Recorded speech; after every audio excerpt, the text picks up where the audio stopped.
കൊല്ലത്ത് രാജ്മോഹൻ ഉണ്ണിത്താനെ DCCയുടെ പരിപാടിയിൽ തടഞ്ഞു. കാറിന് നേരെ പ്രവർത്തകർ ചീമുട്ടയെറിയുകയും ഉണ്ണിത്താനെ അസഭ്യം പറയുകയും ചെയ്തു. കൂടുതൽ വിവരങ്ങളുമായി രാജ്കുമാർ ചേരുന്നു. രാജ്കുമാർ, ഇപ്പോഴും സംഘർഷാവസ്ഥ തന്നെയാണോ അവിടം? എന്തായിരുന്നു സംഭവിച്ചത്? ഇതില് മുരളീധരപക്ഷം പ്രവർത്തകർക്ക് ഈ രാജ്മോഹൻ ഉണ്ണിത്താനെ തടഞ്ഞതിനെ തുടർന്നുണ്ടായ സംഘർഷത്തിൽ രണ്ടുപേർക്ക് പരിക്കേറ്റിട്ടുണ്ട്. അവരെ ജില്ലാ ആശുപത്രിയിൽ പ്രവേശിപ്പിച്ചിട്ടുണ്ട്. അതേസമയം ഇപ്പോൾ സ്ഥലത്ത് സംഘർഷാവസ്ഥ നിലനിൽക്കുന്നില്ല. കൂടുതൽ പോലീസ് പാർട്ടി സ്ഥലത്തെത്തിയിട്ടുണ്ട്. മുരളീധരപക്ഷ പ്രവർത്തകർ ഇവിടുന്ന് പിരിഞ്ഞു പോയിരിക്കുന്ന ഒരു സാഹചര്യമാണുള്ളത്. അകത്ത് കൂടുതൽ കോൺഗ്രസ് പ്രവർത്തകർ അറിഞ്ഞു വന്നുകൊണ്ടിരിക്കുന്നു. സേവാദൾ പ്രവർത്തകരുമുണ്ട്. അതേസമയം ഹാളിനുള്ളിൽ, അടച്ചിട്ട ഹാളിനുള്ളിലാണ് ഇപ്പോൾ ജന്മദിനാഘോഷ പരിപാടികൾ നടന്നുകൊണ്ടിരിക്കുന്നത്. തീർച്ചയായും ഒരുപക്ഷെ പോലീസ് എത്തിയാണോ സംഘർഷ സാധ്യതകൾക്ക് അയവ് വന്നത്? എപ്പോഴാണ് രാജ്മോഹൻ ഉണ്ണിത്താൻ ഇനി പുറത്തേക്ക് ഇറങ്ങുക പരിപാടിക്ക് ശേഷം? ഇപ്പോൾ പരിപാടി നടന്നുകൊണ്ടിരിക്കുന്നു. ഏകദേശം 1 മണിക്കൂറെങ്കിലും കഴിയാതെ രാജ്മോഹൻ ഉണ്ണിത്താൻ പുറത്തിറങ്ങാനുള്ള സാധ്യതയില്ല. ഇനിയിപ്പോ പോലീസിന്റെ കാവൽ സുരക്ഷയിൽ തന്നെയായിരിക്കും അദ്ദേഹം പുറത്തു പോകുന്നത്. വഴിയിൽ വെച്ചും മറ്റിനി ഏത് ജില്ലയിലും ഇതുപോലെ പോയാലും രാജ്മോഹൻ ഉണ്ണിത്താന് പൊതുപരിപാടികൾ, കോൺഗ്രസ് പരിപാടികൾ തടയുമെന്നുള്ളൊരു മുന്നറിയിപ്പാണ് അവർ നൽകിയിട്ടുള്ളത്. മുരളീധരനെ ആക്ഷേപിക്കാൻ മാത്രം രാജ്മോഹൻ ഉണ്ണിത്താൻ വളർന്നിട്ടില്ല. കോൺഗ്രസിനെ മുഴുവനും തകർത്ത് തരിപ്പണമാക്കുന്ന രാജ്മോഹൻ ഉണ്ണിത്താനെ കോൺഗ്രസിൽ നിന്ന് പുറത്താക്കണമെന്നാണ് മുരളീധരപക്ഷ വിഭാഗം ഇപ്പോൾ ആവശ്യം. പ്രത്യേകിച്ച് കൊല്ലം രാജ്മോഹൻ ഉണ്ണിത്താന്റെ തട്ടകം കൂടിയാണ്. അവിടെ രാജ്മോഹൻ ഉണ്ണിത്താന് വേണ്ടി കോൺഗ്രസുകാർ ഇറങ്ങിയോ? ആ സംഘർഷ സമയത്തുണ്ടായത് ഒരിക്കൽ കൂടി പറയൂ രാജ്കുമാർ. അദ്ദേഹം ഈ ഒരു അരമണിക്കൂർ മുമ്പാണ് ഈ സംഭവമെല്ലാം ഉണ്ടായത്. അരമണിക്കൂർ മുമ്പ് ഇദ്ദേഹത്തിന്റെ കാറ് DCC ഓഫീസിലേക്ക് കടക്കുന്നതിന് തൊട്ട് മുമ്പ് ഹൈവേയിൽ ഇതിന്റെ റോഡിൽ പാലം ഇറങ്ങി വരുന്നതിന്റെ പ്രധാന റോഡിന്റെ മധ്യഭാഗത്ത് വെച്ച് തന്നെ വാഹനം തടയുകയും കാറിന്റെ മുകളിലേക്ക് പ്രവർത്തകർ പാഞ്ഞു കയറുകയും വാഹനത്തിലേക്ക് ശക്തമായി ഇടിച്ച് വാഹനം ചളുക്കുകയും ചെയ്തിട്ടുണ്ട്. അതിനുശേഷം ഇവർ മുട്ട എറിയുകയും ചെയ്തു. രാജ്മോഹൻ ഉണ്ണിത്താൻ ആത്തിരുന്നുകൊണ്ട് ഇവരെ വെല്ലുവിളിക്കുന്നുണ്ടായിരുന്നു. ഈ സമയം രൂക്ഷ ഭാഷയിലുള്ള തെറിയഭിഷേകവും മുരളീധരപക്ഷ വിഭാഗത്തിന്റെ ഭാഗത്തുനിന്ന് ഉണ്ടാകുന്നുമുണ്ടായിരുന്നു. ഇതിന് പിന്നീട് വാഹനം മുന്നോട്ടെടുക്കാൻ രാജ്മോഹൻ ഉണ്ണിത്താൻ രാജ്കുമാർ, ആ സംഭവങ്ങൾ ഒന്ന് കാണാം നമുക്ക്. ആ തത്സമയ ദൃശ്യങ്ങൾ എത്തിയിരിക്കുന്നു. ദൃശ്യങ്ങളിലേക്ക്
രാജ്കുമാർ, തീർച്ചയായും ദൃശ്യങ്ങൾ ഞങ്ങൾ കണ്ടു. അസഭ്യ വർഷമാണ് രാജ്മോഹൻ ഉണ്ണിത്താനെതിരെ ഒരു വിഭാഗം ഉയർത്തിയത്. ഒരുപക്ഷെ പണ്ടത്തെ സംഭവത്തിന് സമാനതകൾ ഏറെയാണ് ഇതിന്. അന്നും ഉണ്ണിത്താൻ ആരോപിച്ചിരുന്നു ഖദർധാരികളല്ല തന്നെ എതിർക്കുന്നതെന്ന്. ഒരുപക്ഷെ അദ്ദേഹത്തെ അസഭ്യം വിളിക്കുന്നവരിൽ ഇത്തവണയും ഖദർധാരികളല്ലാത്തവരുണ്ട്. അങ്ങനെയാണെങ്കിൽ എന്തൊക്കെ മാനം? രാജ്മോഹൻ ഉണ്ണിത്താന്റേതായ വിശദീകരണങ്ങൾ അനൌദ്യോഗികമായ എന്തെങ്കിലും എത്തിയിട്ടുണ്ടോ രാജ്കുമാർ? ഇപ്പോൾ അകത്ത് ഇതിന്റെ യോഗം നടന്നുകൊണ്ടിരിക്കുന്നു. മറ്റ് നേതാക്കൾ പ്രസംഗിക്കുകയാണ്. രാജ്മോഹൻ ഉണ്ണിത്താന്റെ ഉടനെ പ്രസംഗം ഉണ്ടാവും. അപ്പോഴായിരിക്കും അദ്ദേഹം ഒരുപക്ഷെ ഇതിന്റെ പ്രതികരണം നൽകുക. അല്ലെങ്കിൽ പുറത്തു വന്നതിന് ശേഷം മാധ്യമപ്രവർത്തകരെ കാണാം, ഇതിനുള്ള മറുപടി നൽകുമെന്ന് അദ്ദേഹം അറിയിക്കുകയും ചെയ്തിട്ടുണ്ട്. എന്തായാലും ഇതിന് മുരളീധര പക്ഷ മുന്നറിയിപ്പ് നൽകിയിരിക്കുന്നത് ഈ സ്ഥിതി ഇനിയും തുടരും. അദ്ദേഹം ഇതിന്റെ തെറ്റിദ്ധരുത്തി മുരളീധരനോട് അദ്ദേഹം ക്ഷമാപണം നടത്താത്തോളം കാലം ഇനിയും പൊതുപരിപാടികളും ഇതുപോലെയുള്ള കോൺഗ്രസ് പാർട്ടി പരിപാടികളിലും ഉണ്ണിത്താനെതിരെയുള്ള പ്രതിഷേധം തങ്ങളിൽ നിന്ന് ഉയരും എന്ന് തന്നെയാണ് അവർ ഇപ്പോൾ വ്യക്തമാക്കിയിരിക്കുന്നത്. ഇന്ന് എന്തുവരെ ഇനി ആരെല്ലാം തങ്ങളെ തടഞ്ഞാലും ശരി തന്നെ ഉണ്ണിത്താനെ ഇനി ഒരു പരിപാടി, രാജ്മോഹൻ ഉണ്ണിത്താനെ ഇനി കോൺഗ്രസിൽ നിന്ന് പുറത്താക്കുന്നത് വരെ ഇനി ഈ പ്രതിഷേധം തുടരുമെന്ന് അദ്ദേഹം അവർ അറിയിക്കുകയും ചെയ്തിട്ടുണ്ട്. അതേസമയം എന്ത് വെല്ലുവിളി വന്നാലും ശരി തന്നെ ഇനി എല്ലാ പരിപാടിയിലും പങ്കെടുക്കുകയും ചെയ്യും. കോൺഗ്രസിൽ നിന്ന് തന്നെ പുറത്താക്കും വരെ, അല്ലെങ്കിൽ താൻ പറഞ്ഞിട്ടുള്ള പ്രസ്താവനകൾ തെറ്റാണ് എന്ന് ഉത്തരവാദിത്തപ്പെട്ട കോൺഗ്രസ് നേതാക്കന്മാർ പറയുന്നത് വരെ ഇനിയും തന്നെ വാ മൂടിക്കെട്ടാൻ കഴിയില്ല. മുരളീധരന്റെ കൂടുതൽ വിവരങ്ങൾ വെളിപ്പെടുത്തുമെന്ന് തന്നെ കഴിഞ്ഞ ദിവസങ്ങളിലൊക്കെ തന്നെ രാജ്ഭവൻ ഉണ്ണിത്താൻ വ്യക്തമാക്കിയിട്ടുണ്ട്. അതേ നിലപാടിൽ ഉറച്ചു തന്നെയാണ് ഉണ്ണിത്താൻ നിൽക്കുന്നത്. എന്തായാലും ഇതിൽ എ ഗ്രൂപ്പിന്റെയും ഐ ഗ്രൂപ്പിന്റെയും ആരും പ്രത്യക്ഷത്തിൽ നേതാക്കന്മാർ ആരും ഉണ്ണിത്താനെ സഹായിക്കാനോ സംരക്ഷിക്കാനോ രംഗത്ത് വന്നില്ല. DCC ഓഫീസ് എന്ന നിലയിൽ ഏതാനും സേവാദൾ പ്രവർത്തകരും ഒന്നോ രണ്ടോ യുവാക്കൾ മാത്രമാണ് ഉണ്ണിത്താനെ സംരക്ഷിച്ചുകൊണ്ട് രംഗത്ത് വന്നത്. ഇത് പാർട്ടി ഓഫീസാണ്, ഇതിന്റെ ഉള്ളിൽ വെച്ചുള്ള കയ്യാങ്കളി തങ്ങൾ അനുവദിക്കില്ല എന്ന് ചൂണ്ടിക്കാട്ടിക്കൊണ്ടാണ് ഏതാനും പേർ ചേർന്ന് ഉണ്ണിത്താന് സംരക്ഷണം നൽകിയത്. ഒരുപക്ഷെ അവർ കൂടി ഇല്ലായിരുന്നുവെങ്കിൽ ഇവിടെ ഉണ്ണിത്താന് നേരെ അക്ഷരാർത്ഥത്തിൽ തന്നെ മുമ്പ് സംഭവിച്ചതുപോലെയുള്ള മർദ്ദനമുറകൾ തന്നെ ഇവിടെ അരങ്ങേറുകയും ചെയ്യുമായിരുന്നു. ശരി രാജ്കുമാറാണ് വിവരങ്ങൾ നൽകിയത്. കൊല്ലം DCC ഓഫീസിനുള്ളിൽ തന്നെ, DCC ഓഫീസിന്റെ കോമ്പൗണ്ടിനുള്ളിൽ തന്നെ രാജ്മോഹൻ ഉണ്ണിത്താന് മർദ്ദനം നേരിടേണ്ടി വന്നു. ഒരുപക്ഷെ കൂടെ ഉണ്ടായിരുന്ന പ്രവർത്തകർ ശക്തമായ പ്രതിരോധം തീർത്തതിനാലാണ് അദ്ദേഹത്തിന്റെ ശരീരത്തിൽ മർദ്ദനമേക്കാതെ പോയതും. ഗുരുതരവും ഗൗരവവുമായ സാഹചര്യത്തിലൂടെ കേരളത്തിലെ കോൺഗ്രസ് രാഷ്ട്രീയം കടന്നു പോകുന്നു എന്നതിൻ്റെ ഏറ്റവും ഒടുവിലത്തെ സൂചനകൾ കൂടിയാണ്, ചരിത്രത്തിൻ്റെ പുനരാവർത്തനം എന്നുകൂടിയാണ് ഒരുപക്ഷെ രാഷ്ട്രീയ നിരീക്ഷകരും ഈ തരുണത്തിൽ പങ്കുവയ്ക്കുന്നത്. രാജ്മോഹൻ ഉണ്ണിത്താന് നേരെ കൊല്ലം DCCയിൽ വെച്ച് ഒരു വിഭാഗം കോൺഗ്രസ് പ്രവർത്തകരുടെ അക്രമം. രാജ്മോഹൻ ഉണ്ണിത്താന്റെ കാറിന് നേരെ ചീമുട്ടയെറിഞ്ഞു. രാജ്മോഹൻ ഉണ്ണിത്താനെ മർദ്ദിക്കാനായി ഓടിയെടുത്തു. പ്രവർത്തകർ പ്രതിരോധം തീർത്തതിനാലാണ് ഉണ്ണിത്താൻ മർദ്ദനം ഏൽക്കാതെ രക്ഷപ്പെട്ടത്. ഒരുപക്ഷെ ഇപ്പോഴും അസഭ്യവർഷം ചൊരിയുന്ന പ്രവർത്തകർ രാജ്മോഹൻ ഉണ്ണിത്താനെതിരെ എന്നൊക്കെയാണ് കാണാനാകുന്നത്. തീർച്ചയായും കനത്ത പോലീസ് ബന്ദോബസ്താണ് കൊല്ലം DCCയിൽ ഇപ്പോൾ ഏർപ്പെടുത്തിയിരിക്കുന്നത്. തിരിച്ചിറങ്ങിയെത്തുന്ന രാജ്മോഹൻ ഉണ്ണിത്താനെ മർദ്ദിക്കും എന്ന് പോലും പറഞ്ഞുകൊണ്ടായിരുന്നു മുരളീധര വിഭാഗത്തിലെ ഒരു പക്ഷം ഒത്തുകൂടിയത്. രാജ്കുമാർ, ഒരുപക്ഷെ പോലീസ് ഇടപെട്ടതുകൊണ്ട് സംഘർഷ സാധ്യത DCC ഓഫീസിന്റെ കോമ്പൗണ്ടിൽ ഇല്ലാതായിരിക്കാം. പക്ഷേ രാജ്മോഹൻ ഉണ്ണിത്താൻ പുറത്തേക്ക് പോയാൽ അവിടെ ഒരുപക്ഷെ മുരളീധര വിഭാഗം തടയുമായിരിക്കാം. അങ്ങനെയാണെങ്കിൽ അവർ അസഭ്യത്തിലൂടെ മുഴക്കിയ വെല്ലുവിളിയും അതുതന്നെയായിരുന്നു, ഭീഷണിയും അതുതന്നെയായിരുന്നു. നമ്മൾ ദൃശ്യങ്ങളിലൂടെ കേൾക്കുകയും ചെയ്തു. ഇപ്പോൾ ഈ മുരളീധരപക്ഷ തീർച്ചയായും ശ്രീ ജേക്കബ് ജോർജ് ഈ ഘട്ടത്തിൽ ചേരുന്നു. ഒരുപക്ഷെ രാജ്കുമാർ ദയവായി തുടരൂ. ശ്രീ ജേക്കബ് ജോർജ്, ചരിത്രം ആവർത്തിക്കുകയാണോ? അന്ന് തിരുവനന്തപുരത്ത് നീല മാരുതി വാനായിരുന്നു, ഇന്നത് സ്വിഫ്റ്റ് കാറായി കൊല്ലത്ത് എന്നേ ഉള്ളൂ. രാജ്മോഹൻ ഉണ്ണിത്താനെതിരെ രാജ്മോഹൻ ഉണ്ണിത്താന്റെ തട്ടകത്തിൽ വെച്ച് അദ്ദേഹത്തെ അസഭ്യം പറഞ്ഞ് ചീമുട്ടയെറിഞ്ഞു. DCC ഓഫീസിന്റെ കോമ്പൗണ്ടിലാണ്. എങ്ങനെ കാണാം ഇതിനെ? ഭയങ്കര ദയനീയം, നാണക്കേട്, ജുഗുപ്സാവഹം, വാക്കുകളൊന്നും ഇല്ല ഇതേക്കുറിച്ച് വിവരിക്കാൻ. തീർച്ചയായിട്ടും കോൺഗ്രസ് ഈ നിലയിലേക്ക്, കോൺഗ്രസിലെ കാര്യങ്ങൾ, രാഷ്ട്രീയ പ്രവർത്തനം തരം താഴുന്നത് നേതാക്കന്മാർ കണ്ടുകൊണ്ടിരിക്കുകയാണല്ലോ എന്നതാണ് സങ്കടം. ഇതിനെ ഒരു അന്ത്യം കുറിക്കാൻ ഒരു നേതാവിനും കഴിയുന്നില്ലല്ലോ, ആരും മുന്നോട്ട് വരുന്നില്ല. തീർച്ചയായിട്ടും ജുഗുപ്സാവഹം എന്നേ പറയേണ്ടൂ. തീർച്ചയായും അങ്ങനെയാണെങ്കിൽ ഒരുപക്ഷെ ശ്രീ ജേക്കബ് ജോർജ്, ഈ ഘട്ടത്തിൽ നമുക്ക് ചിലത് വിവക്ഷിക്കേണ്ടതുണ്ട്, നിരീക്ഷിക്കേണ്ടതുണ്ട്. അതായത് ഇത്തരത്തിൽ മുരളീധരനും രാജ്മോഹൻ ഉണ്ണിത്താനും തമ്മിൽ മുമ്പ് കൊമ്പുകോർത്ത സാഹചര്യം നമുക്കറിയാം. അത് സംഘർഷഭരിതമാക്കിയത് നമുക്കറിയാം. ആന്റണിയുടെയും കരുണാകരന്റെയും സാന്നിധ്യം ഉണ്ടായിരുന്നത് നമുക്കറിയാം. പക്ഷേ ഇവിടെ ഇന്ന് ഈ സാഹചര്യത്തിൽ ഇത്തരത്തിലൊരു സംഘർഷം ഇങ്ങനെ അണപൊട്ടിയാൽ ഒരുപക്ഷെ ഇന്ന് സുധീരൻ ഈ വിഷയത്തെ സംബന്ധിച്ച് മൗനം അവലംബിക്കുകയാണ് ചെയ്തത്. ഉമ്മൻചാണ്ടിയുടെ പരിപാടികൾ നടക്കാനിരിക്കുന്നു, കൂടുതൽ നേതാക്കന്മാർ പ്രതികരിച്ചേക്കും എന്നുള്ള സൂചനകൾ എത്തുന്ന ഒരു സാഹചര്യത്തിൽ കൂടിയാണ് പ്രശ്നം കൂടുതൽ വഷളാവുന്ന തരത്തിലേക്ക് ആയത്. അങ്ങനെയാണെങ്കിൽ ഈ സംഘർഷത്തെ ഏതൊക്കെ രാഷ്ട്രീയ മാനത്തിലേക്ക് പരിണമിക്കാം? അല്ല, ഒരു ഇതുപോലെയുള്ള സംഘർഷം ഒരു രാഷ്ട്രീയ പ്രശ്നത്തിനും പരിഹാരമല്ല. അത് കാര്യങ്ങൾ കൂടുതൽ വഷളാക്കാം എന്ന് മാത്രമേ ഉള്ളൂ. ചർച്ചകളിലൂടെ ഞാൻ ചോദിച്ചത് ഈ സംഘർഷം, ശ്രീ ജേക്കബ് ജോർജ്, ഈ സംഘർഷം ഏതൊക്കെ വിധത്തിൽ പരിണമിക്കാം, കൾമിനേറ്റ് ചെയ്യപ്പെടാമെന്നാണ്. ഇതൊക്കെ ഒരു ഒറ്റപ്പെട്ട സംഭവമാണ്. ഉണ്ണിത്താനെ പോലെ തരംതാണ രീതിയിൽ രാഷ്ട്രീയ ആക്രമണം നടത്തുന്ന നേതാക്കന്മാർ കോൺഗ്രസിലില്ല. എനിക്ക് തോന്നുന്നു ഉണ്ണിത്താന്റെ പ്രശ്നം അദ്ദേഹം കോൺഗ്രസിന്റെ വക്താവായിട്ടല്ല, KPCC അധ്യക്ഷന്റെയും വക്താവായിട്ടല്ല, VM സുധീറിന്റെ വ്യക്തിപരമായ നിലയിലുള്ള വക്താവായിട്ട് രംഗത്തിറങ്ങിയതും സുധീറിന്റെ ശത്രുക്കളെയെല്ലാം അധിക്ഷേപിച്ചും കുലഭ്യം പറഞ്ഞും നേരിടുകയും ചെയ്തതിന്റെ ഫലമാണ് അദ്ദേഹം ഇപ്പോൾ അനുഭവിക്കുന്നത്. സ്വാഭാവികമായിട്ടും അതും രാഷ്ട്രീയമല്ല, ശബ്ദത്തിന്റെയും നാക്കിന്റെ ഒരു ഉളുപ്പില്ലായ്മയുടെയും ഒക്കെ പ്രതിഫലമാണത്. അതിന്റെ ഫലമായിരിക്കാം ഇങ്ങനെ ഇപ്പോൾ നടക്കുന്ന സംഭവങ്ങൾ. തീർച്ചയായിട്ടും ഒരു രാഷ്ട്രീയ ചർച്ചയിലോ ഈവൻ ഗ്രൂപ്പ് തിരിഞ്ഞുള്ള ചേരിപ്പോരാട്ടത്തിലോ ഇത്തരം നീക്കങ്ങൾക്കും നടപടികൾക്കും, അതായത് ഉണ്ണിത്താൻ രീതിയിലുള്ള ആക്രമണം, അതിനെ മുരളീധരന്റെ പ്രവർത്തകർ നേരിടുന്ന രീതിയിലുള്ള തിരിച്ചുള്ള ആക്രമണം, ഇതൊന്നുമല്ല രാഷ്ട്രീയത്തിൽ വേണ്ടത്, ഇതൊന്നുമല്ല രാഷ്ട്രീയത്തിൽ അഭികാമ്യമായത് എന്നാണ് എനിക്ക് പറയാനുള്ളത്. തീർച്ചയായും ശ്രീ ജേക്കബ് ജോർജ്, അതൊക്കെ ശരിയാണ്. പക്ഷേ ഈ ഘട്ടത്തിൽ നമുക്ക് ഇരുപക്ഷങ്ങളെയും വിലയിരുത്തി നോക്കേണ്ടതല്ലേ, ഒരു നിഷ്പക്ഷമായ നിരീക്ഷണം. നോക്കൂ, ഉണ്ണിത്താൻ എക്സിക്യൂട്ടീവ് മെമ്പറായിരിക്കുമ്പോൾ തന്നെ ഉണ്ണിത്താനും ശരത്ചന്ദ്ര പ്രസാദും അവിടെ എത്തുമ്പോൾ അന്ന് അവരെ മർദ്ദിച്ചിരുന്നു. ഇതുപോലെ കതർധാരികളല്ലാത്തവരാണ് തങ്ങളെ മർദ്ദിക്കുന്നത്. ക്ഷണിച്ചു വരുത്തിയിരുന്നു എല്ലാ നേതാക്കന്മാരും.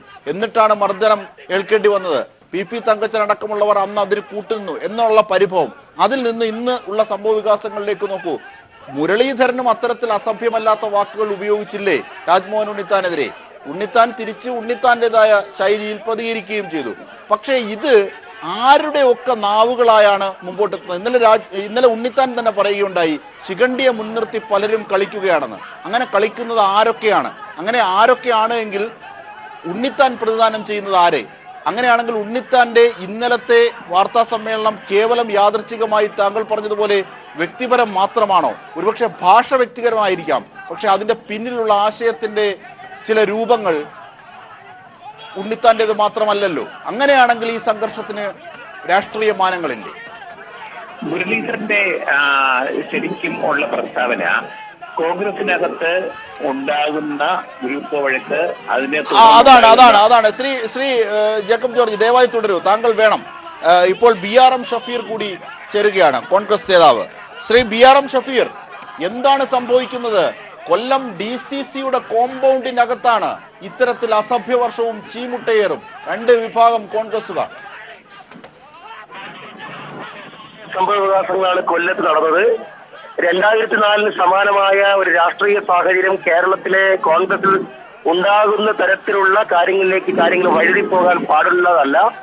എന്തായാലും ഉണ്ണിത്താൻ ഉൾപ്പെടെയുള്ള നേതാക്കന്മാരെ കയ്യേറ്റം ചെയ്ത സംഭവത്തിലെ പ്രതികൾ ആരായിരുന്നാലും ശരി, അവർക്കെതിരെ കേസെടുക്കണം. അവരെ കോൺഗ്രസ് പാർട്ടിയിൽ നിലനിർത്താൻ പാടുള്ളതല്ല എന്ന സമീപനം തന്നെയാണ് ഞങ്ങൾക്കുള്ളത്.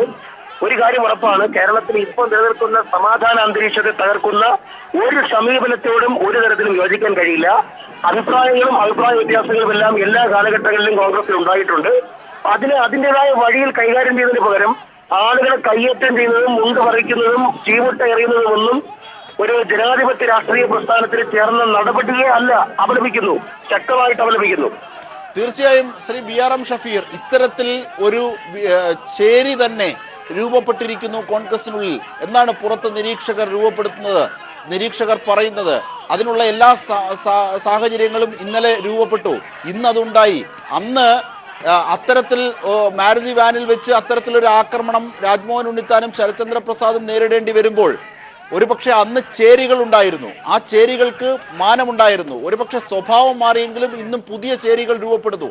അങ്ങനെയാണെങ്കിൽ ഇന്ന് DCC ഓഫീസിൽ വെച്ച് നടന്ന സംഘർഷത്തിന് ആരൊക്കെ കണക്ക് പറയേണ്ടി വരും? ശ്രീ BRM ഷഫീർ, ഇന്ന് കോൺഗ്രസിന്റെ 132ാമത് ജന്മദിനം ആഘോഷിക്കുന്നതിന്റെ ഭാഗമായിട്ടായിരിക്കും ശ്രീ രാജ്മോഹൻ ഉണ്ണിത്താൻ കൊല്ലത്തെ DCC ഓഫീസിൽ വന്നിട്ടുള്ളത്. അദ്ദേഹം ഈ സംഭവ വികാസവുമായി ബന്ധപ്പെട്ട് അദ്ദേഹം KPCC വക്താവ് സ്ഥാനം രാജിവെച്ച് കഴിഞ്ഞു. ഇനിയിപ്പോ കോൺഗ്രസിൽ എല്ലാ കാലത്തും അഭിപ്രായ വ്യത്യാസങ്ങളും വിഭിന്നങ്ങളായിട്ടുള്ള സംഭാഷണങ്ങളും ഉണ്ടായിട്ടുണ്ട്. അതിനെയൊന്നും അടിച്ചമർത്തിക്കൊണ്ടോ കയ്യേറ്റം ചെയ്തുകൊണ്ടോ വെടിവെച്ചുകൊണ്ടോ ഒന്നും കേരളത്തിലെ കോൺഗ്രസിന് സമാധാനം മുമ്പ് ഉണ്ടായിട്ടില്ല. ഞാൻ ഒരു കാര്യം പറയാം, രാജ്മോഹൻ ഉണ്ണിത്താൻ ശ്രീ K മുരളീധരനെതിരെ ഉന്നയിച്ച അബ്യൂസിംഗ് വേർഡ്സിനെ ഒരു തരത്തിലും ന്യായീകരിക്കത്തക്കതല്ല. പക്ഷേ അങ്ങനെ പറഞ്ഞെങ്കിൽ തന്നെ അതിന്റെ പേരിൽ അദ്ദേഹം വക്താവ് സ്ഥാനം രാജിവെച്ചിരിക്കവേ അദ്ദേഹത്തിന് കോൺഗ്രസുകാരന്റെ ഓഫീസിന് മുമ്പിൽ വെച്ച് ക്രൂരമായ രീതിയിൽ ചീമുട്ടേറുകയും അടിക്കുകയും ചെയ്തിട്ടുണ്ടെങ്കിൽ ഒരു സംശയം വേണ്ട, ആ കേസിലെ പ്രതികൾക്ക് ഒരു കോൺഗ്രസ് വികാരവും ഉള്ള ആളുകളല്ല. അവർ വിരുദ്ധന്മാരുടെ ചട്ടുകങ്ങളായിട്ടാണ് പ്രവർത്തിക്കുന്നത്. കോൺഗ്രസ് രക്ഷപ്പെടണമെന്ന് ആഗ്രഹിക്കുന്ന ആളുകൾ അല്ല അവർ. അതിനോട് ഒരു തരത്തിലും യോജിക്കാൻ കഴിയില്ല. തീർച്ചയായും ശ്രീ BRM ഷഫീർ, അങ്ങനെയാണെങ്കിൽ ഉണ്ണിത്താന്റെ തട്ടകമാണ് അന്നത് സംഭവിച്ചത് തിരുവനന്തപുരത്താണ്, അതിന് സമാനമായ സാഹചര്യമാണ് ഇന്നും ഉണ്ടായത് എന്നതുകൊണ്ടാണ് അത് ആവർത്തിച്ച് പറയുന്നത്. തീർച്ചയായും ഇവിടെ കൊല്ലമാണ്, രാജ്മോഹൻ ഉണ്ണിത്താന്റെ തട്ടകമാണ്. ഒരുപക്ഷെ സേവാദൾ അടക്കം നിരവധി കാലത്ത് രാജ്മോഹൻ ഉണ്ണിത്താന് വല്ലാതെ സ്വാധീനമുണ്ട് എന്ന് പറയുന്ന മേഖലകളാണ്. പക്ഷെ അവിടെ വെച്ചാണ് മുരളീധര വിഭാഗം ഇത്തരത്തിൽ തടയാൻ ധൈര്യം കാട്ടിയത്, തടഞ്ഞത്, ചീമുട്ടയെറിഞ്ഞത്. അങ്ങനെയാണെങ്കിൽ ഉണ്ണിത്താൻ പക്ഷം പ്രതിരോധിക്കാൻ ദുർബലമായി എന്നും വിലയിരുത്തേണ്ടി വരും ഷഫീർ. അങ്ങനെയല്ല, അതിനകത്തിങ്ങനെ ഞാനിപ്പോ ചോദിക്കട്ടെ, ഇവിടെ അടിയും ഇടിയും കൂടിയിട്ടാണോ കോൺഗ്രസ് നേതാക്കന്മാരുടെ താല്പര്യങ്ങൾ സംരക്ഷിക്കുന്നത്? ശ്രീ K മുരളീധരനെതിരായി ഞാൻ ചോദിക്കട്ടെ, ആദ്യം K മുരളീധരനല്ലേ സദാചാര വിരുദ്ധമായിട്ടുള്ള പ്രശ്നങ്ങൾ രാജ്മോഹൻ ഉണ്ണിത്താനെതിരെ ആരോപിച്ചത്? കോൺഗ്രസിൽ സദാചാര വിരുദ്ധ പ്രവർത്തനം നടത്തിയ ആളാണ് ഉണ്ണിത്താൻ എന്ന് പറഞ്ഞപ്പോൾ അദ്ദേഹം ഒരിക്കലും ഉപയോഗിക്കാൻ പറ്റാത്ത മറ്റു ചില പദപ്രയോഗങ്ങളിലൂടെ മുരളീധരനെ ആക്രമിച്ചു. ഞാൻ രണ്ടുപേരും ഈ കാര്യത്തിൽ കുറ്റക്കാരും സംയമനം പാലിക്കാത്തവരുമാണ്. ഞാൻ ഒരു പക്ഷം പിടിക്കാൻ വേണ്ടി പറയല്ല. പക്ഷേ ഇന്ന് കോൺഗ്രസിന്റെ ജന്മദിന സമ്മേളനത്തിലേക്ക് കടന്നു വരുമ്പോ ഉണ്ണിത്താൻ ആക്രമിക്കാൻ ഇവർക്ക് ആരാ ലൈസൻസ് കൊടുത്തത്? ഇവർക്ക് എന്ത് കോൺഗ്രസ് വികാരമാണുള്ളത്? അങ്ങനെയുള്ളവരെ ന്യായീകരിക്കാൻ പറ്റുമോ? അങ്ങനെയുള്ളവരെയും കൊണ്ടൊന്ന് കോൺഗ്രസ് മുന്നോട്ട് പോകാൻ പറ്റുമോ? ഉണ്ണിത്താൻ ചെയ്ത കാര്യത്തിൽ എന്തെങ്കിലും അപകടമുണ്ടെങ്കിൽ പാർട്ടി വേദിയിൽ പറയുന്നതിന് പകരം കയ്യേറ്റം ചെയ്തന്മാരെ ഒരു കാരണവശാലും കോൺഗ്രസിൽ നിലനിർത്തുന്നതല്ല. തീർച്ചയായും ശ്രീ ഷഫീർ, അതിന് പറ്റിയ സാഹചര്യം തന്നെ ആയിരുന്നല്ലോ കഴിഞ്ഞ ദിവസവും ഉണ്ടായിരുന്നത്. രാജ്മോഹൻ ഉണ്ണിത്താനെ മുരളീധരൻ പറഞ്ഞു, അപ്പോൾ രാജ്മോഹൻ ഉണ്ണിത്താൻ തിരിച്ചു പറഞ്ഞു, വീണ്ടും മുരളീധരൻ മറുപടി പറയുന്നു, അതിന് വീണ്ടും രാജ്മോഹൻ ഉണ്ണിത്താൻ ഇത്തരത്തിൽ വാർത്താ സമ്മേളനം നടത്തുന്നു. നോക്കൂ, കത്ത് VM സുധീരന് ഉണ്ണിത്താനെതിരെ മാത്രമല്ലേ പോയത്? അല്ല, അതിനകത്ത് ഇന്നലെ പറഞ്ഞല്ലോ, ഇന്നലെ പിന്നെ ശ്രീ മുരളീധരനെതിരായി വ്യക്തിപരമായിട്ടുള്ള ചില മോശം പദപ്രയോഗങ്ങൾ ഉണ്ണിത്താൻ നടത്താൻ പാടില്ലായിരുന്നു. അല്ല, പാർട്ടി ഫോറത്തിൽ പരാതി പറയുന്നതിന് പകരം അണികൾ ആരെങ്കിലും അദ്ദേഹത്തിന്, ഞാൻ ഇപ്പോഴും വിചാരിക്കുന്നത് ശ്രീ K മുരളീധരന്റെ അറിവോടുകൂടി ആവാൻ സാധ്യതയില്ല. എങ്കിൽ പോലും അതിന്റെ ധാർമ്മിക ഉത്തരവാദിത്വത്തിൽ നിന്നും അദ്ദേഹത്തിന് ഒഴിഞ്ഞു നിൽക്കാനാവില്ല. അത് ശരി, ഷഫീർ പറഞ്ഞത് മനസ്സിലായി. അതായത് ഷഫീർ BRM ഉന്നയിക്കുന്നതിന് പകരം മുൻകറിയാനും അടിക്കാനും മുൻകാലങ്ങളെ പോലെ ആളുകളെ അടിച്ചമർത്താനും ശ്രമിക്കുന്ന രാഷ്ട്രീയത്തെ കോൺഗ്രസ് പ്രവർത്തകർ ഇഷ്ടപ്പെടുന്നില്ല. ശ്രീ ഷഫീർ മനസ്സിലായി. ഷഫീർ പറഞ്ഞത് അത്തരത്തിൽ ഉണ്ണിത്താനും മുരളീധരനും ഒരുപോലെ കുറ്റം ചെയ്തു എന്നാണ്. പക്ഷെ ഉണ്ണിത്താന്റെ ഏറ്റവും ഒടുവിലത്തെ താങ്കൾ സൂചിപ്പിച്ച വാക്കുകളോടുകൂടിയ ആ വാർത്താ സമ്മേളനം, പ്രതാപോർമ്മ തമ്പാൻ ഇപ്പോൾ നമ്മോടൊപ്പമുണ്ട്. ശ്രീ പ്രതാപോർമ്മ തമ്പാൻ, എന്തായിരുന്നു അവിടെ സംഭവിച്ചത് DCC-യിൽ? എനിക്ക് ഇറക്കേണ്ട അറിയത്തില്ല, കാരണം ഞാൻ ഉണ്ണിത്താനോട് എത്തുന്നതിന് മുമ്പ് ഞാൻ പുനലൂർ ഒരു DCC സെക്രട്ടറിയുടെ പിതാവ് മരിച്ചെടുത്തോട്ട് എനിക്ക് വളരെ ആത്മബന്ധമുള്ള ഒരു സുഹൃത്താണ് മരിച്ചത്. അങ്ങോട്ട് ഞാൻ യാത്രയ്ക്ക് വേണ്ടി ഇറങ്ങിയിരുന്നു. അപ്പോൾ ഞാൻ ഇറങ്ങി വരുമ്പോൾ പ്രവർത്തകർ കൂടി നിൽക്കുന്ന കണ്ടിരുന്നു. ഞാൻ അവരോട് സന്ദേശത്തിൽ ഉപദേശിച്ചിരുന്നു, ഇന്ന് കോൺഗ്രസ് ജന്മദിനമാണ്, ഒരു പവിത്ര കളഞ്ഞു വിളിച്ചിരുന്നു ഉണ്ടാകരുതെന്ന് ഞാൻ അവിടെ പറഞ്ഞിരുന്നു. അങ്ങനെ കടന്ന വഴിക്ക് കൂടിയെന്നവരെല്ലാം പറഞ്ഞിട്ടാ പോയത്. അതെല്ലാം നിങ്ങളുടെ ചാനലുകാരെല്ലാം എടുത്തിട്ടുണ്ട്. അതിന്റെ ദൃശ്യങ്ങൾ ഞങ്ങൾക്ക് ലഭിച്ചു. നടന്നു വരുന്ന അങ്ങോട്ടും ഇങ്ങോട്ടും ഉള്ള ചെളിവാരി എറിയൽ. ശ്രീ K മുരളീധരൻ ഒരു യോഗത്തിൽ പ്രസംഗിച്ചപ്പോൾ പറഞ്ഞ പരാമർശത്തിന് തിരിച്ച് KPCയുടെ യാതൊരു അനുവാദവുമില്ലാതെ, KPC പ്രസിഡന്റ് അനുവാദമില്ലാതെ ഉണ്ണിത്താൻ നടത്തിയ ഒരു പത്രസമ്മേളനമാണ് ഇത്രയും വഷളാക്കിയത്. കാരണം ഇത് തിരിച്ച് KPCC തലത്തിൽ നേതാക്കന്മാർ ആലോചിച്ച് പരിഹരിക്കേണ്ട ഒരു വിഷയമാണ്. കാരണം ഗൗരവമുള്ളൊരു വിഷയമായിരുന്നു മുരളി പറഞ്ഞിരുന്നത്. അപ്പൊ അതിന്റെ ഗൗരവത്തെ വേറെ തലത്തിലേക്ക് കൊണ്ടെത്തിച്ചത് ഉന്നതന്റെ പത്രസമ്മേളനമാണ്. ആ പത്രസമ്മേളനം പോയിട്ട് അത് കഴിഞ്ഞിട്ട് ഉന്നത ഇന്നലെ പറഞ്ഞ നിന്ദ്യമായ ഭാഷ, മുരളി ഒരു സ്ത്രീ ആയിരുന്നെങ്കിൽ വേശ്യയായി മാറും, വാസ്തവത്തെ തോപ്പിക്കുമെന്നൊക്കെ പറയുന്നത് ഒരു സീമകളെല്ലാം ലംഘിച്ചുകൊണ്ടുള്ള ഒരു പരാമർശമാണ്. അതിപ്പോ മുരളിയല്ല, അത് ആരെ പറഞ്ഞാലും അതിനോടൊപ്പം അദ്ദേഹം സോളാർ കമ്മീഷനിലെ ഇതിനെ കുറിച്ച് പരാമർശിച്ചു. അദ്ദേഹം ഉദ്ദേശശുദ്ധി ഈ പ്രവർത്തകർക്ക് വളരെ സംശയമുണ്ട്. കാരണം പറയുന്നത് ഉണ്ണിത്താനായതുകൊണ്ട് ഇങ്ങനെ എപ്പോഴും ഒരു പോരുവഴിയായി സ്ഥിരമായിട്ട് ഇങ്ങനെ പ്രത്യക്ഷപ്പെടാറുള്ള ആളാണ്. മുൻകാല അനുഭവമുണ്ട്. അന്ന് പിന്നെ ആന്റണിയെ ഇവിടെ നിന്ന് പറഞ്ഞു വിടുന്ന രാഷ്ട്രീയത്തിന്റെ ഭാഗമായിട്ട് നടന്ന ഒരു നാടകമായിരുന്നു അന്ന് വേണമെങ്കിൽ രാഷ്ട്രീയം പിന്നീട് വിലയിരുത്തി. അതേപോലെ എന്തെങ്കിലും ഇതുകൊണ്ട് ഇനി ഉണ്ണിത്താൻ തന്നെയാണ് അതൊക്കെ ചെയ്തു കൂട്ടിയത് കുറിച്ച് ഞാൻ സംശയിക്കുകയാണ്. അതാണ് ശരി, അതായിക്കോട്ടെ, അങ്ങനെയും വിവക്ഷിക്കാം. ശ്രീ പ്രതാപവർമ്മ തമ്പാൻ, അതായത് മുരളിയും പറഞ്ഞില്ലേ കുരയ്ക്കുക, അത്തരത്തിലുള്ള വാക്കുകൾ രാജ്മോഹൻ ഉണ്ണിത്താനെതിരെ പറഞ്ഞില്ലേ? കുരയ്ക്കുക എന്നുള്ളതടക്കം ആരും കുരയ്ക്കേണ്ടതില്ല, പൊന്നുരുക്കുന്നിടത്ത് പൂച്ചക്ക് എന്താണ് കാര്യം, അല്ലെങ്കിൽ എന്താണ് അടുക്കള കാര്യത്തിന് എന്താണ് മറ്റുള്ളവർക്ക് കുശിനിക്കാരന് കാര്യം, ഇത്തരത്തിലുള്ള ഒരുപാട് പ്രയോഗങ്ങൾ ഉണ്ണിത്താനെതിരെയും പറഞ്ഞല്ലോ. ഉണ്ണിത്താനും ഒരു കോൺഗ്രസ്സുകാരൻ തന്നെയല്ലേ? അതെ, അത് ഉണ്ണിത്താൻ ചെയ്യേണ്ടിയിരുന്നത് അങ്ങനെ പറഞ്ഞിട്ടുണ്ടെങ്കിൽ നേരെ പരാതി KPCC പ്രസിഡന്റ് എഴുതി കൊടുക്കുകയായിരുന്നു വേണ്ടത്. മുരളീധരനെ കുറിച്ച് പരാമർശം ഉണ്ണിത്താൻ നിയമമായി നടത്തിയപ്പോൾ പരാതി നേരെ എഴുതി KPCC പ്രസിഡന്റിന് കൊടുക്കുകയാണ് ആ പരാതി ഉണ്ടായ ആളുകൾ ചെയ്തിട്ടുള്ളത്. അതേപോലെ ഉണ്ണിത്താനും ആ മാർഗം സ്വീകരിക്കണമായിരുന്നു. അതല്ലാതെ അതിനെക്കാട്ടി സൂപ്പർലേറ്റീവ് ടീംസിൽ മൈക്ക് കെട്ടി ഇങ്ങനെ കവലപ്രസംഗം നടത്തി പണ്ടത്തെ മുണ്ടുരിക്കലിൽ പോലെ ഒരു നാടകം വീട്ട് തന്നെ താൻ ലൈം ലൈറ്റ് നിൽക്കണമെന്ന് ആഗ്രഹിച്ച് ചെയ്യുന്നതല്ലെന്ന് എങ്ങനെ പറയാൻ പറ്റും? ശരി, തീർച്ചയായും അങ്ങനെയാണെങ്കിൽ ശ്രീ പ്രതാപവർമ്മ തമ്പാൻ, അത് ശരി, അതൊരു വേർഷൻ. പക്ഷേ രണ്ട് DCC പ്രസിഡന്റുമാരെ കാലത്ത് ശ്രീ കടവൂർ ശിവാസന്റെയും ശ്രീ ശിവനാട് രാജശേഖരന്റെ കാലത്ത് ഉണ്ണിത്താനെ കൊല്ലത്ത് ഒരു പരിപാടിയിലും പങ്കെടുപ്പിച്ചിട്ടില്ല, ഒരു കമ്മിറ്റി പോലും പങ്കെടുപ്പിച്ചിട്ടില്ല, ഒരു സ്റ്റേജ് കൊടുത്തിട്ടില്ല, മൈക്ക് കൊടുത്തിട്ടില്ല. ആ സമയത്ത് ഞാൻ DC പ്രസിഡന്റ് ആയിരുന്നപ്പോൾ ഞാനാണ് അദ്ദേഹത്തെ വിളിച്ച് വീണ്ടും സ്റ്റേജിലോട്ട് കയറ്റിയത്.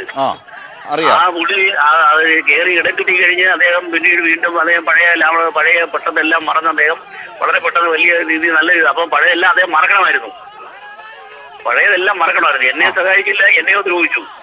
അപ്പം എന്നെ ദ്രോഹിച്ചത് പോട്ടെ, പിന്നെ പുള്ളി വീണ്ടും പണ്ടത്തെ പോലെ താനിപ്പോഴും പഴയ അന്തത്തിന് വാല്യുണ്ടെന്ന് കരുതി 10-65 വയസ്സായി ഉണ്ടെന്ന് ഇങ്ങനെ ഇറങ്ങി പുറപ്പെടുന്ന എന്തിനാ? പുള്ളിക്ക് വോട്ട് ചെയ്ത് കഷ്ടപ്പെട്ട് ബുദ്ധിമുട്ടി പ്രവർത്തിച്ച ആളുകളാണ് ഞങ്ങളല്ല. ഞാൻ കുണ്ടറ കൊണ്ടതിലെ വോട്ടറാണ്. അപ്പൊ അദ്ദേഹത്തിന്റെ ഭാഗത്തുനിന്ന് ഞങ്ങൾക്ക് നാളെ സ്ഥാനാർത്ഥിയായി പ്രതീക്ഷിക്കുന്ന ഉണ്ണിത്താൻ ഇങ്ങനെ നേതാക്കന്മാരെ വേദനിപ്പിച്ചാൽ തിരിച്ചിനി മത്സരിക്കാൻ ഉണ്ണിത്താൻ വന്നാൽ നേതാക്കന്മാരെ ഇപ്പം ഈ കൈകാര്യം ചെയ്തതിനേക്കാൾ എത്രയോ രൂക്ഷമായിട്ടായിരിക്കും ഉണ്ണിത്താൻ കൈകാര്യം ചെയ്യാൻ സാധ്യത. അതൊക്കെ ഉണ്ണിത്താൻ. അപ്പോൾ കൊല്ലത്ത് ഉണ്ണിത്താനേക്കാൾ പിന്തുണ മീൻസ് സുധീരനേക്കാൾ പിന്തുണ മുരളിക്കാണ് എന്നാരെങ്കിലും വിലയിരുത്തും ഇത് പറഞ്ഞു കേട്ടാൽ? അതിപ്പോ ഞാൻ അങ്ങനെ വിലയിരുത്തണമെന്ന് ഞാൻ പറഞ്ഞിട്ടില്ല. അതൊക്കെ ഓരോ നേതാക്കന്മാർക്ക് ഓരോരോ അതൊക്കെ കേരളത്തിലെ ജനങ്ങൾക്കറിയാം ഏത് നേതാവിനാണ് അളവ് കൂടുന്നത്. എല്ലാ നേതാക്കന്മാർക്കും അങ്ങോട്ടും പരസ്പരം ഒരു നാഴിയിൽ ഒരു നാഴി കയറൂല. കോൺഗ്രസ് എല്ലാം നാഴികളാണ്. ഒരു നാഴിയിൽ ഒരു നാഴിയും കയറൂല. തീർച്ചയായും ഈ നാഴികളെല്ലാം ഉണ്ടാക്കുന്ന മധുരയിലാന്നേ, അവിടെ അളവ് കറക്റ്റാ. കേരളത്തിൽ നാഴി മാങ്ങാറൊക്കെ ഉണ്ടാക്കുന്ന നാഴിയിൽ അളവ് വ്യത്യാസം. തീർച്ചയായും ശ്രീ പ്രതാപവർമ്മ തമ്പാൻ ആണ് പ്രതികരിച്ചത്. ശ്രീ BRM ഷഫീറും കൊല്ലത്ത് രാജ്മോഹൻ ഉണ്ണിത്താന് നേരെ ഒരു വിഭാഗം പ്രവർത്തകരുടെ ആക്രമണം, മുരളീധര അനുകൂല വിഭാഗമാണ് ചീമുട്ടയെറിഞ്ഞ് ഉണ്ണിത്താനെ തടസ്സപ്പെടുത്താൻ ശ്രമിച്ചത്. ഇപ്പോൾ കോൺഗ്രസിന്റെ 131ാം ജന്മദിനത്തോടനുബന്ധിച്ച് VM സുധീരൻ സംസാരിക്കുന്നു. തത്സമയം വികസനത്തിന്റെ അടിത്തറ, ആ സമാധാനത്തിലൂടെ സംസ്ഥാനത്തിന്റെ രാജ്യത്തിന്റെ വികസനത്തിന് വേണ്ടി, പുരോഗതിക്ക് വേണ്ടി ഒറ്റക്കെട്ടായി ഒരുമിച്ച് പ്രവർത്തിക്കാം എന്ന പ്രതിജ്ഞ പുതുക്കാനുള്ള മഹത്തായ സന്ദർഭമാണ് ഇത് എന്ന് ചൂണ്ടിക്കാണിച്ചുകൊണ്ട് ഇതിൽ പങ്കെടുക്കുന്ന ഓരോരുത്തരെയും ഹാർദമായി ഒരിക്കൽ കൂടി അഭിവാദ്യം ചെയ്തുകൊണ്ട് 131ാമത് ജന്മവാർഷിക ദിനാഘോഷങ്ങളുടെ ഔപചാരികമായ ഉദ്ഘാടന കർമ്മം നിർവഹിച്ചതായി പ്രഖ്യാപിക്കുന്നു. ജയ് ഹിന്ദ്. പ്രിയമുള്ളവരെ, 131ാമത് ജന്മദിന സന്ദേശം നൽകാൻ പ്രമുഖ ഗാന്ധിയൻ ആദരണീയനായ ശ്രീ ഗോപിനാഥൻ സാറിനെ ആദരവ്. 131 ജന്മദിന വാർഷികത്തോടനുബന്ധിച്ച് കോൺഗ്രസ് പാർട്ടിയുടെ വാർഷിക ദിനത്തോടനുബന്ധിച്ച് സംസ്ഥാനതല ഉദ്ഘാടനം അതിൻ്റെ പരിപാടികൾക്ക് നടത്തുകയായിരുന്നു KPCC president VM Sudheeran. Sudheeran എന്താണ് പറഞ്ഞത്? ഒരുപക്ഷെ കൊല്ലത്ത് നടന്ന സംഭവ വികാസങ്ങളുടെ പ്രതിഫലനം, അത്തരത്തിലുള്ള മറുപടികൾ എന്തെങ്കിലും, അല്ലെങ്കിൽ മുരളീധരനും ഉണ്ണിത്താനും തമ്മിൽ നടത്തിയ വാക്പോരുകളുടെ ഏതെങ്കിലും മറുപടികൾ സുധീരന്റെ വാക്കുകൾ ഒളിഞ്ഞിരുന്നോ? നമ്മുടെ റിപ്പോർട്ടർ, ഞങ്ങളുടെ പ്രതിനിധി MR സജീഷ് ചേരുകയാണ്. സജീഷ്, എന്തൊക്കെയാണ് സുധീരൻ പറഞ്ഞത്?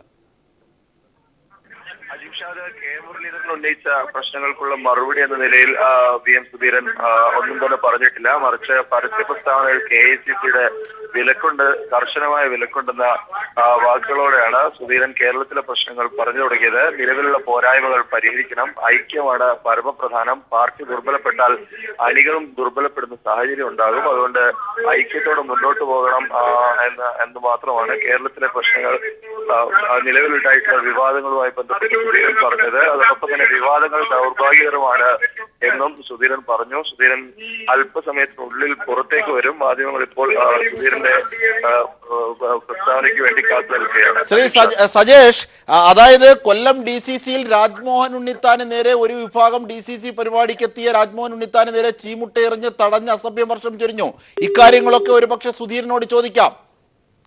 ശ്രീ സജേഷിനോട് സുധീരൻ ഇതേ സംബന്ധിച്ച് പരസ്യമായ പോര് നിർത്തണം ഉള്ള പ്രതികരണമാണ് ഒരുപക്ഷെ പ്രസംഗങ്ങളിൽ ഉൾപ്പെടുത്തിയതെന്നാണ് MR സജേഷ് റിപ്പോർട്ട് ചെയ്യുന്നത്. MI ഷാനവാസ് ജയ്ഹിന്ദ് ചാനലിന്റെ ഡയറക്ടർ ബോർഡിൽ നിന്നും രാജിവെച്ചു. KPCC അധ്യക്ഷൻ VM Sudheeran Jaihind TV chairman സ്ഥാനം രാജിവെച്ചതിന് പിന്നാലെയാണ് MI ഷാനവാസും ഡയറക്ടർ ബോർഡിൽ നിന്ന് രാജിവെച്ചത്. കോൺഗ്രസിൽ ഇപ്പോൾ നടക്കുന്ന പരസ്യപ്പോരിന്റെ പശ്ചാത്തലത്തിലാണ് ഷാനവാസിന്റെ രാജി.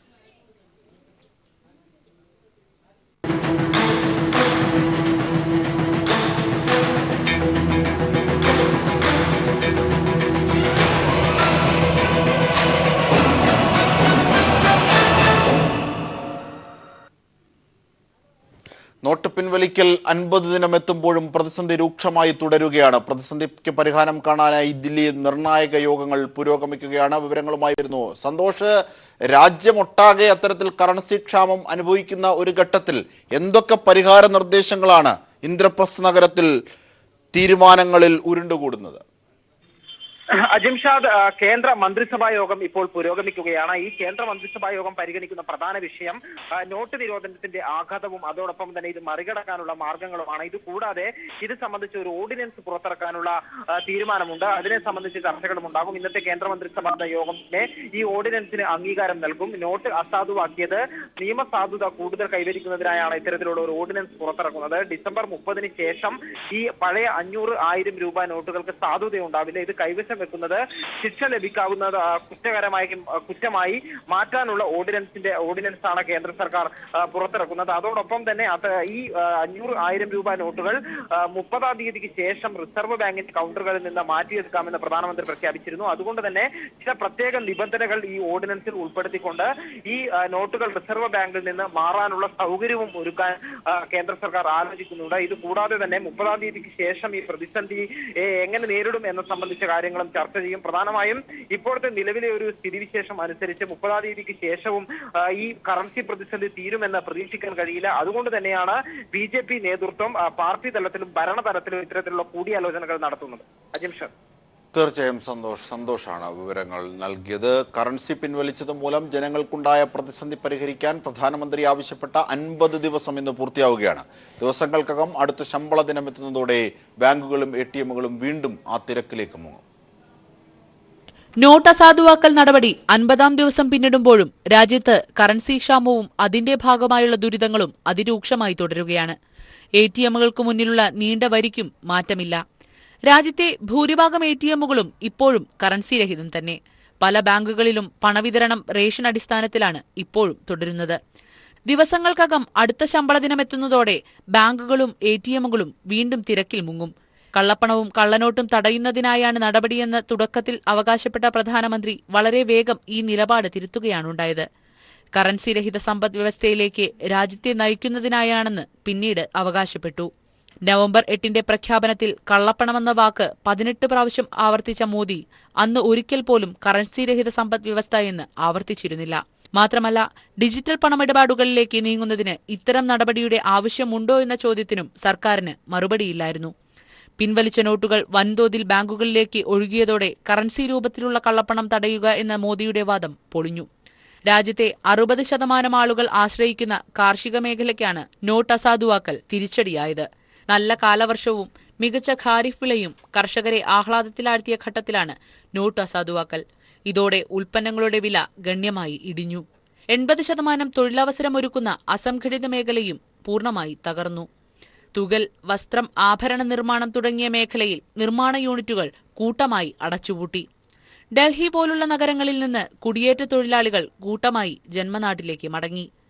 മീൻപിടുത്തം, ഗതാഗതം, റിയൽ എസ്റ്റേറ്റ്, തോട്ടം, ടൂറിസം തുടങ്ങിയ മേഖലകളും കടുത്ത പ്രതിസന്ധിയിലാണ്.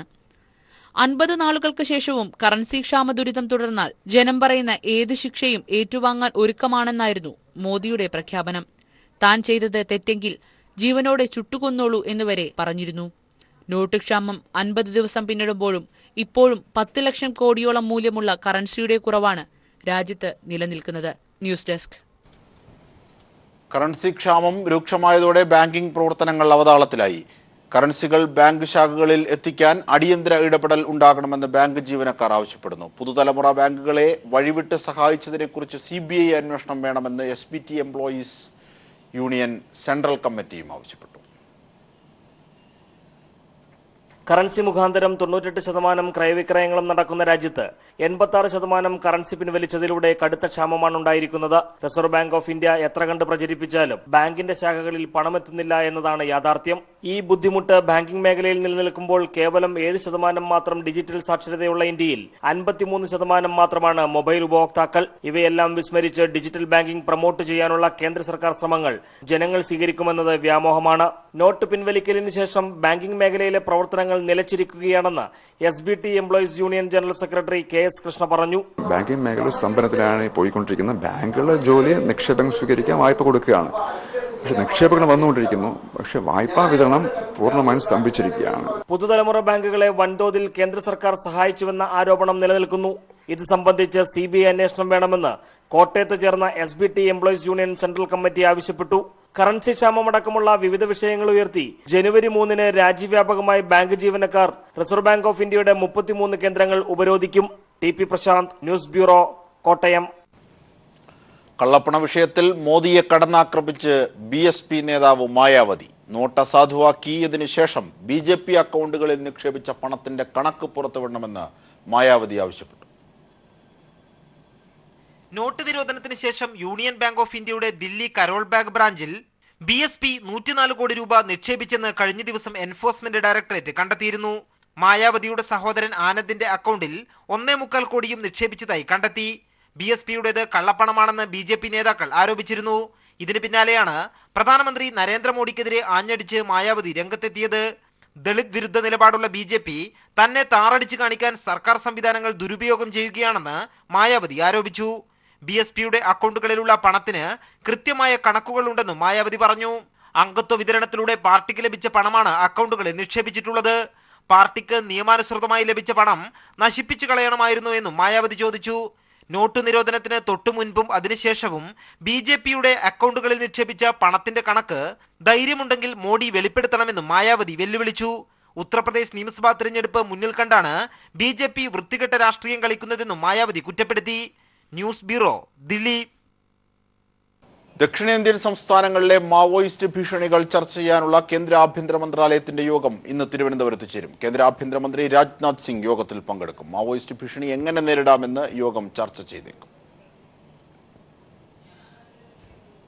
കാൺപൂരിലെ റൂറയ്ക്ക് സമീപം അജ്മീർ സിയാൽദ എക്സ്പ്രസിന്റെ 15 ബോഗികൾ പാളം തെറ്റി 2 പേർ മരിച്ചു. 26 പേർക്കാണ് പരിക്കേറ്റത്. പുലർച്ചെ 5:30യോടെയാണ് അപകടമുണ്ടായത്. അപകടത്തെ തുടർന്ന് ഇതുവഴിയുള്ള ട്രെയിൻ ഗതാഗതം തടസ്സപ്പെട്ടു. പല ട്രെയിനുകളും വഴിതിരിച്ചു വിട്ടിട്ടുണ്ട്. മുതിർന്ന റെയിൽവേ ഉദ്യോഗസ്ഥർ അപകട സ്ഥലത്തെത്തിയതായി റെയിൽവേ മന്ത്രി സുരേഷ് പ്രഭു അറിയിച്ചു. ജില്ലാ ഭരണകൂടത്തിന്റെയും റെയിൽവേയുടെയും നേതൃത്വത്തിൽ രക്ഷാപ്രവർത്തനങ്ങൾ പുരോഗമിക്കുകയാണ്. കാൺപൂരിലെ ദേഹത്ത് ജില്ലയിൽ 140-ലേറെ പേരുടെ ജീവനെടുത്ത ഇൻഡോർ പട്ന എക്സ്പ്രസ് അപകടം നടന്ന് 1 മാസം കഴിയുമ്പോഴാണ് വീണ്ടും ഒരു ട്രെയിൻ കൂടി പാളം തെറ്റുന്നത്.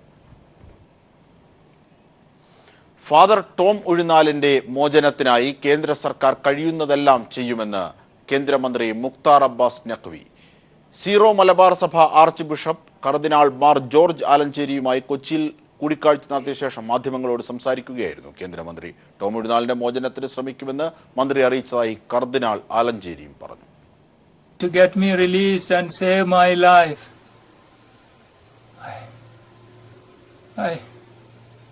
I need your help. യമനിൽ IS ഭീകരർ തട്ടിക്കൊണ്ടുപോയ മലയാളി പുരോഹിതൻ ഫാദർ ടോം ഉഴുന്നാൽ സഹായത്തിനായി കേഴുന്ന വീഡിയോ കഴിഞ്ഞ ദിവസം പുറത്തു വന്നിരുന്നു. തന്റെ മോചനത്തിനായി കേന്ദ്ര സർക്കാരും ഫ്രാൻസിസ് മാർപ്പാപ്പയും അടിയന്തരമായി ഇടപെടണമെന്നും ഫാദർ ആവശ്യപ്പെട്ടിരുന്നു. ഈ സാഹചര്യത്തിലാണ് കേന്ദ്രമന്ത്രി മുക്താർ അബ്ബാസ് നഖ്വി സീറോ മലബാർ സഭ മേജർ ആർച്ച് ബിഷപ്പ് കർദിനാൾ മാർ ജോർജ് ആലഞ്ചേരിയുമായി കൂടിക്കാഴ്ച നടത്തിയത്.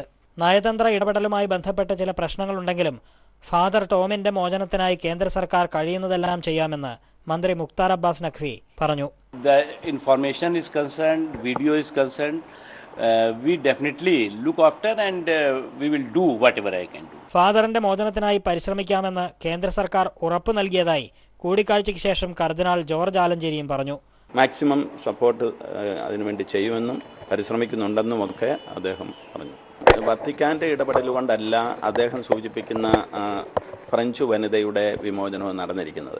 ഒരുപക്ഷെ ഫ്രഞ്ച് ഗവൺമെന്റ് എന്തെങ്കിലും ചെയ്തിട്ടുണ്ടോ എന്ന് എനിക്ക് അറിഞ്ഞുകൂടാ. News bureau, Kochi. ചരിത്രം പൊളിച്ചെഴുതി രാജ്യത്തെ പ്രത്യേക രീതിയിൽ വാർത്തെടുക്കാൻ സംഘപരിവാർ ശ്രമിക്കുകയാണെന്ന് മുഖ്യമന്ത്രി പിണറായി വിജയൻ. ഇന്ത്യൻ മതങ്ങളെ ദുർവ്യാഖ്യാനം ചെയ്തതാണ് ബീഫ് നിരോധനവും മുത്തലാഖും പോലുള്ള ആചാരങ്ങൾക്ക് കാരണമായതെന്ന് പ്രശസ്ത ചരിത്രകാരി റോമില താപ്പർ പറഞ്ഞു. ഇന്ത്യൻ ചരിത്ര കോൺഗ്രസിന്റെ ഭാഗമായുള്ള സെമിനാറിൽ സംസാരിക്കുകയായിരുന്നു ഇരുവരും. രാജ്യത്തെ മതനിരപേക്ഷത തകർക്കാൻ RSSും സംഘപരിവാറും ചിട്ടയായ പ്രവർത്തനങ്ങളിൽ ഏർപ്പെട്ടിരിക്കുകയാണെന്ന് മുഖ്യമന്ത്രി പിണറായി വിജയൻ പറഞ്ഞു. വൈവിധ്യപൂർണമായ ഇന്ത്യൻ സംസ്കാരത്തെ ഏകമുഖ ഹൈന്ദവ സംസ്കാരമായി വ്യാഖ്യാനിക്കാനാണ് ശ്രമിക്കുന്നത്. പാഠ്യപദ്ധതിയിൽ പോലും വർഗീയത പടർത്തുന്നത് അപകടകരമാണ്. ചരിത്രത്തെ തിരുത്തി എഴുതുക മാത്രമല്ല, വിദ്യാഭ്യാസ രംഗമാകെ കാവ്യവൽക്കരിക്കാനുള്ള ശ്രമവും നടക്കുകയാണ്.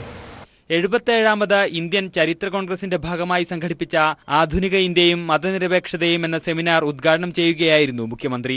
സഹവർത്തിത്വവും സമഭാവനയും വളർത്തിയ ഇന്ത്യൻ മതങ്ങളെ യൂറോപ്യൻ സാഹചര്യങ്ങളിൽ വ്യാഖ്യാനിച്ചതാണ് ബീഫ് നിരോധനവും മുത്തലാഖും പോലുള്ള ദുരാചാരങ്ങളിലേക്ക് എത്തിച്ചതെന്ന് പ്രശസ്ത ചരിത്രകാരി റൊമീള താപ്പർ ചടങ്ങിൽ പറഞ്ഞു.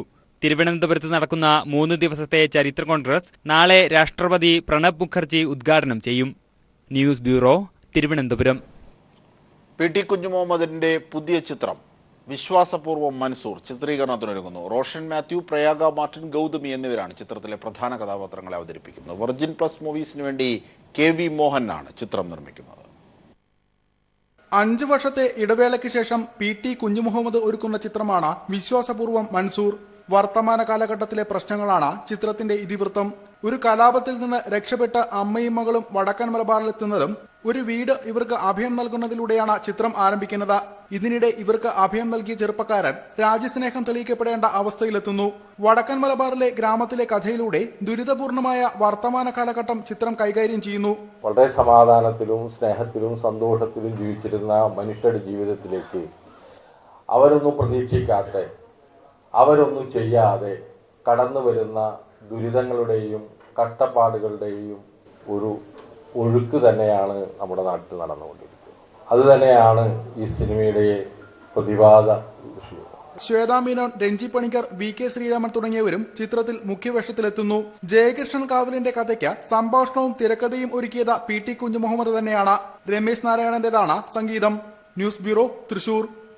ഇപ്പോൾ VM സുധീരൻ മാധ്യമങ്ങളോട്. കേന്ദ്ര സർക്കാരിൻ്റെയും സംസ്ഥാന സർക്കാരിൻ്റെയും തെറ്റായ നടപടികൾക്കെതിരെ പോരാടേണ്ട നിർണായകമായ സന്ദർഭമാണ്.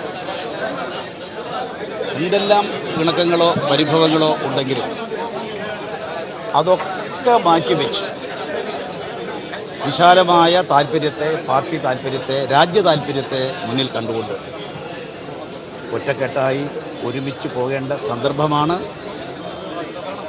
കഴിഞ്ഞ ദിവസങ്ങളിലുണ്ടായ വിവാദപരമായിട്ടുള്ള അഭിപ്രായ പ്രകടനങ്ങൾ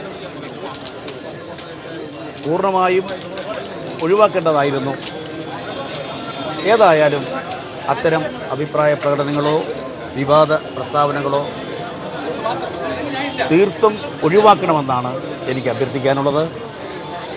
കോൺഗ്രസ് ഹൈക്കമാൻഡ് നേരത്തെ കൃത്യമായി ഈ നിലപാടാണ് പറഞ്ഞിട്ടുള്ളത്. അതുകൊണ്ട് തന്നെ ഇനിയെങ്കിലും പരസ്യമായ വിവാദങ്ങൾ ഒഴിവാക്കി മുന്നോട്ട് പോകുക, ഒറ്റക്കെട്ടായി ഒരുമിച്ച് പോകുക, അതാണ് കരണീയമായിട്ടുള്ളത്. കേരളത്തിലെ കോൺഗ്രസ് പ്രവർത്തകരും കോൺഗ്രസിനെ സ്നേഹിക്കുന്ന ജനാധിപത്യ വിശ്വാസികളായ ഏവരും ആഗ്രഹിക്കുന്നത് അതുതന്നെയാണ്. ആ കാര്യത്തിൽ യാതൊരു പ്രശ്നവുമില്ല. എല്ലാവരും ഒറ്റക്കെട്ടായി മുന്നോട്ട് പോകണം എന്ന അഭിപ്രായമാണ് അല്ല, ഇപ്പം എന്ത് സംഭവിച്ചതെന്ന് എനിക്ക് അറിഞ്ഞുകൂടാ. ഏതായാലും അനഭിലഷണീയമായ ഒരു കാര്യവും ഉണ്ടാകരുത്, ഒരു കാര്യവും ഉണ്ടാകാൻ പാടില്ലാത്തതാണ്. ഇതിന് പൂർണ്ണമായ രീതിയിൽ ഇത്തരം പ്രശ്നങ്ങൾ ഉണ്ടാകാതിരിക്കുന്നതിന് അതെവിടെയാണ് പാളിച്ചകൾ എന്നുള്ളത് കൃത്യമായി പരിശോധിക്കും. അത് കേരളത്തിലെ മുതിർന്ന കോൺഗ്രസ് നേതാക്കളുമായി ആലോചിച്ച് ഇത്തരം പ്രശ്നങ്ങൾ എങ്ങനെ കൈകാര്യം ചെയ്യണം എന്നുള്ളത് സംബന്ധിച്ച് തീരുമാനമെടുക്കും. കഴിഞ്ഞ ദിവസം കെ മുരളീധരൻ ഈ രീതിയിൽ പ്രതിപക്ഷത്തിൽ മുന്നോട്ട് പോകാൻ പറ്റുന്നില്ല.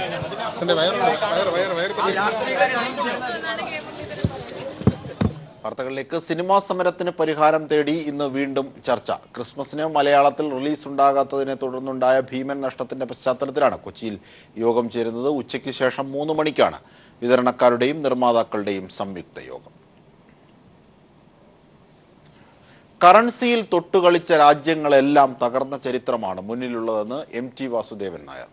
നോട്ട് നിരോധനം എന്ന തുക്ലക് പരിഷ്കാരം കൊണ്ട് ജനജീവിതം ദുസ്സഹമായെന്നും MT വാസുദേവൻ നായർ പറഞ്ഞു. ധനമന്ത്രി തോമസ് ഐസക് രചിച്ച കള്ളപ്പണവേട്ട മിഥ്യയും യാഥാർത്ഥ്യവും എന്ന പുസ്തകം പ്രകാശനം ചെയ്യുകയായിരുന്നു MT.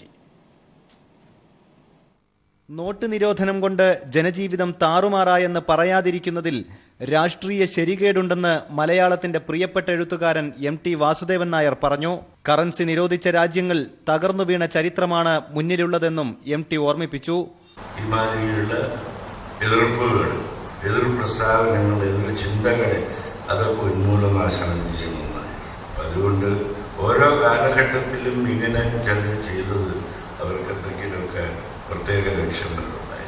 പ്രത്യേകിച്ച് ഞാൻ മനസ്സിലാക്കിയ ഒരു നാടൻ രീതിയിൽ മനസ്സിലാക്കിയെടുക്കുന്ന എവിടെയൊക്കെയോ ഈ നാണയ വ്യവസ്ഥയും കറൻസിയും വെച്ചിട്ട് കളിച്ചിട്ടുണ്ടോ ഈ രാജ്യങ്ങളെല്ലാം അപകടത്തിലാണ് പോയത്. യൂറോപ്പിന്റെ പല ഭാഗങ്ങൾ, ആഫ്രിക്കയിലെ പല രാജ്യങ്ങൾ. ധനമന്ത്രി തോമസ് ഐസക് രചിച്ച കള്ളപ്പണവേട്ട മിഥ്യയും യാഥാർത്ഥ്യവും എന്ന പുസ്തകം MT പ്രകാശനം ചെയ്തു. പ്രധാനമന്ത്രി പിഴവ് പറ്റിയെന്ന് തുറന്നു പറയണമെന്ന് ധനമന്ത്രി പറഞ്ഞു. 50-ാം ദിവസം എന്നെ എന്ത് ശിക്ഷ വേണമെങ്കിലും വിധിച്ചോളൂ എന്ന് പറഞ്ഞ് ആ വിധി ദിവസം വരുമ്പോഴും പറ്റിപ്പോയി എന്നൊരു പറച്ചില്ല. ആ മുങ്ക് ഇവിടെ കൊണ്ട് അവസാനിക്കും. തിരൂർ തുഞ്ചൻപറമ്പിൽ നടന്ന ചടങ്ങിൽ ഡോക്ടർ സംഷാദ് ഹുസൈൻ പുസ്തകം ഏറ്റുവാങ്ങി. കോട്ടക്കലിൽ ആയുർവേദ ചികിത്സയിലിരിക്കെയാണ് ധനമന്ത്രി പുസ്തകത്തിന്റെ രചന നിർവഹിച്ചത്. News bureau, Malappuram. ക്രിസ്മസ് പുതുവത്സര സമ്മാനമായി കൈരളി TV ചാനൽ റാന്നിയിൽ അണിയിച്ചൊരുക്കിയ മെഗാസ്റ്റാർ ഷോ ഗംഭീര വിജയമായി മാറി. 10,000-കണക്കിന് വരുന്ന കലാപ്രേമികളെ സാക്ഷി നിർത്തിയാണ് ഷോ അരങ്ങേറിയത്. ചലച്ചിത്ര സീരിയൽ രംഗത്തെ പ്രശസ്തരായ കലാകാരന്മാർ ഷോ നയിച്ചു. പുതുവത്സര ദിനത്തിൽ ഈ മെഗാ ഷോ കൈരളി TV സംപ്രേഷണം ചെയ്യും. മലയോര മേഖലയെ ഇളക്കിമറിച്ച് കൈരളി TVയുടെ പുതുവത്സര വിരുന്ന്. വൈകിട്ട് 6 മണിക്കാണ് സ്റ്റേജ് ഷോ ആരംഭിച്ചതെങ്കിലും 4 മണി മുതൽ തന്നെ കാണികൾ റാന്നി സെന്റ് തോമസ് കോളേജ് ഗ്രൗണ്ടിലേക്ക് ഒഴുകിയെത്തി. 10,000-ഓളം ആസ്വാദകരെയാണ് പ്രതീക്ഷിച്ചതെങ്കിലും ഇതിന്റെ 2 ഇരട്ടിയിലധികം കലാസ്വാദകരാണ് കൈരളി അണിയിച്ചൊരുക്കിയ മെഗാ ഷോ ആസ്വദിക്കാനെത്തിയത്.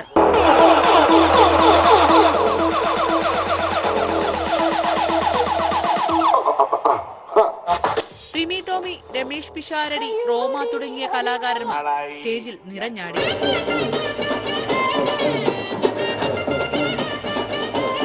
ജാതിമത ചിന്തകൾക്കും കക്ഷി രാഷ്ട്രീയത്തിനും അതീതമായ മലയോര ജനങ്ങൾ നെഞ്ചോട് ഏറ്റെടുത്ത പുതുവത്സര സമ്മാനമായി മാറി കൈരളിയുടെ മെഗാ ഷോ. ഇതിന്റെ പൂർണ്ണരൂപം പുതുവത്സര ദിനത്തിൽ കൈരളി ചാനലിൽ സംപ്രേഷണം ചെയ്യും. News desk.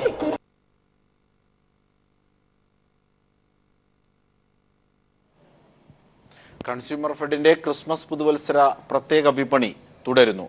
സംസ്ഥാന വ്യാപകമായി ത്രിവേണി സൂപ്പർ മാർക്കറ്റുകളിലും മൊബൈൽ ത്രിവേണി സ്റ്റോറുകളിലുമായി ആദായ വിൽപ്പന നടക്കുകയാണ്. നിത്യോപയോഗ സാധനങ്ങൾക്കടക്കം 10 മുതൽ 40% വരെ വിലക്കുറവിൽ വിപണിയിൽ ലഭ്യമാണ്. ഈ മാസം 31 വരെയാണ് പ്രത്യേക വിൽപ്പന.